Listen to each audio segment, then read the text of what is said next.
If we put the same amount of money in super, it's $50 a week, $2,500 a year, compounding, that's what you're going to get. You're going to get about $42,000 a year by just investing it in your super fund. I say to people the difference between the share market and property is this. It's called as safe as what? Really? Isn't it called as safe as shares? And does anybody know their house to halve their value overnight? Oh. And if you want to do that, well, should we go to and say, let's pick on the ANZ Bank and just say, or Westpac, whoever it is, let's just go and say, I want to borrow all the money against your shares, and how much, what do they want as security? Property. Why can't they take the shares as security? Too risky, and they expect us to do it. However, if there's one thing you get out of tonight is this. You can only get growth on what you contribute, not what you control. And the secret of creating wealth is learning how to control asset. Too many of us think that we have to own it. The secret and the key to creating wealth is learning how to control asset. That's what we have to do. And controlling asset means for paying out the least amount of money out of your pocket for controlling the largest amount of asset. And that's what we're here tonight to explain. Just some of the golden rules. So, if we were to go and put that into property, we would walk away with somewhere between $95,000 and $100,000 if you were to put the same amount of money into property. Not bad, is it? It's called gearing, and we all know it. You all know how it works. Fog, you know, it's all done with smoke and mirrors, apparently. However, they're just some of the options that you can use. So remembering, you can only get growth on what you've contributed to. So if you want to put in more money, you'll get growth on it. If you don't want to put in any more money, you won't. But we all said you can afford $50 a week, which is $2,500 a year. So, how do we come up with the numbers? The next page will tell us. Let's go and have a look. This is 10 years, and this is today. Now we're going to go out and buy a property, a piece of property. Let's say, let's pick a numbers here. Let's say we pay $150,000 for it. Say, and then we need some setup costs. That's going to cost us about 10. So we're up for about 160. Now we know, based on history repeating itself, A-grade stock doubles every 7 to 10 years. Is that correct? Properties double every 7 to 10? So they say? Used to. Okay, so let's just say it doubles in 10 years. You bought it for that. Today, 10 years it's worth $300,000. That's true. 10 years time. However, that's what most of us do, so what we're going to do now is going to go sell it. This is a smart thing to do, we'll sell it. First, it cost you $160. Now you're left with $140. What are we going to pay? The only tax you don't have to pay is called what? Capital gains tax. And the only reason you don't have to pay it as long as you don't sell it. But because we're doing what the average do, we're going to sell it. So on a marginal rate of about 42 cents a dollar, you're going to be up for, I worked the figure out this morning, and that worked out to be $32,000. Any real estate agents in the room? How much are you going to charge them in commission? What, thief? Come to buy in Queensland, and we'll only steal 8,000 off you. It's only $8,000. Negotiable. Here you can negotiate, can't you? You can negotiate anything you like in Queensland as long as the law says you can and it says no you can't. That's it. And it's a document, 27C. So we're governed, not here. That's why we're over here, see, because you can charge what you want. Notice you charge 10, we now charge 8. $2,000 saving straight away, just like that. However, in saying that, you also got some miscellaneous costs. That's your commission. And I wouldn't go and see John. It's all negotiable. Okay, that's good. So you're going, what, 6,000? At 5 now, we're looking for 5 anyway, you're going to 5 now. At 5, I've got no idea, looking for 4. Can we get 4 now? That's it. He'll do it for $4,000, your $1 million house. What's this number? This comes to options. This doesn't. Yes, that's it. Yeah, you learned that. Yeah. Okay. So anyway, and you've got the miscellaneous costs, and that'll set you back about $3,000 to remortgage release documents and bank stuff and all that. That will leave you somewhere around about 97,000, halfway between what we just said. Halfway. However, it doesn't work like that, does it, John? I have economists tell me, but Michael, it doesn't work like that. The market goes up and down, doesn't it? Doesn't market do this? Does it? Does it really? Does that way up? Yeah. Or does the market do this?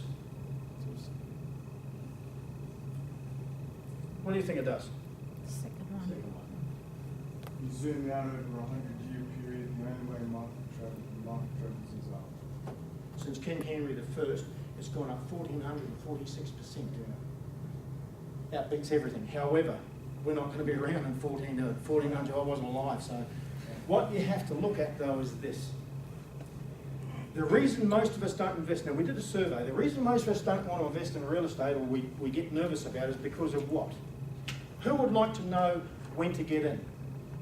Who would like that little golden coin that says, get in now? Who would like that? Show of hands. Right, so if you knew exactly when you'd go in, will we all buy? Absolutely. If we knew when. So, typical market. No one wants to get in first because you're not absolutely sure of the outcome. So you're going to wait. And you'll wait, and you'll wait, and all of a sudden you start hearing about it. The cranes go up, you hear about it, the developers have got their pre-sales, so things are happening, they're advertising in the paper, it's on the news, and everybody's getting red hot. So what do? We go and get in there, just in time for the music to stop. And it's a bullish market, so the market goes way up there and we come back down to about there. So of course the only thing we're going to do is, guess what? I'm over real estate, makes no money, I'm out of it.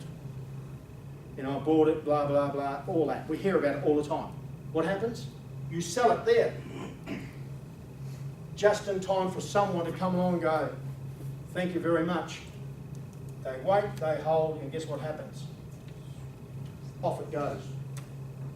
Someone just told me properties double every 7 to 10, right? Do they? No. Of course they don't.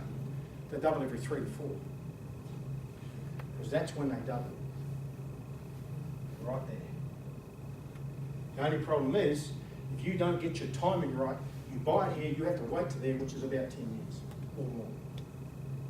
Who heard of position, position, position? Location, location, location. Is that a good idea? And I say to people, that's bullshit, bullshit, utter bullshit. It is timing, scarcity, and position. You get your timing right, you make money. Because if you're getting your timing right, when are you going to buy it? Right there. Just in time for that to go that way. You're not going to go and buy it here. So it's timing. You can't compete with the developers, so stay away from them. Their sales start slowing down, their prices come down. Why? They need to generate income to keep pushing it forward. So you need to get your timing right, most importantly of all, timing. If you get your timing right, we know, well, we can't tell you exactly what day, but we know with the indicators that we do travel around Australia, I know we are a hell of a lot closer to this end of the market in certain locations in Australia than what we are to that end. Because 95% of the people are supplied by 5%. Who would like to be in the 5%? Great. So if we can show you, if I had a crystal ball and I knew that date there, I'd be floating around the QE2 chucking hunks of leaded fish. Because I wouldn't be here. But I don't know. But I do know the key indicators that put us closer to these areas, and they change in every single state at all different times. What you need to do is sit up and look down at the areas that are growing. And what do you think makes areas grow? Does anybody know? Shopping centres. Okay, infrastructure, perfect. This is great. So where would you look? What would give you the key indication that infrastructure is going into place? Look for McDonald's. Who said schools? Look for the Macca's. Schools. Is that what someone said? Yeah. Macca's, all that. But guess what? Schools is right. No government builds a school if there's no population growth. And the only thing that pushes property prices up is human beings. Nothing else. That's what puts property prices through the roof. So you need to find out where all the schools are being built. When you find out where all the schools are being built, you know that there's going to be a population explosion. And then you might get a second job as a teacher. Okay? Would you like to kind of rub it off since you're being nice and quiet? You're doing well. I had to do that. I've got Can you to just tell us where we are at the moment, though? depending on which state. Well, yeah. In Adelaide, yeah, there's places, but there's places like WA, but I'll answer that a little bit later on. But yeah, but does everybody understand where I'm going? Okay. Now I'm going to show you what we all do. This is an interesting one. This is how we normally structure something.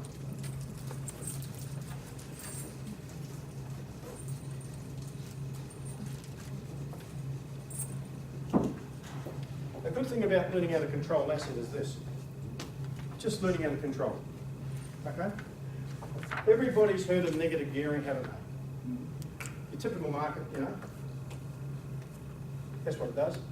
So we know in the first 5 years it's negatively geared. Does anybody know how control works? Does anybody gamble? Anybody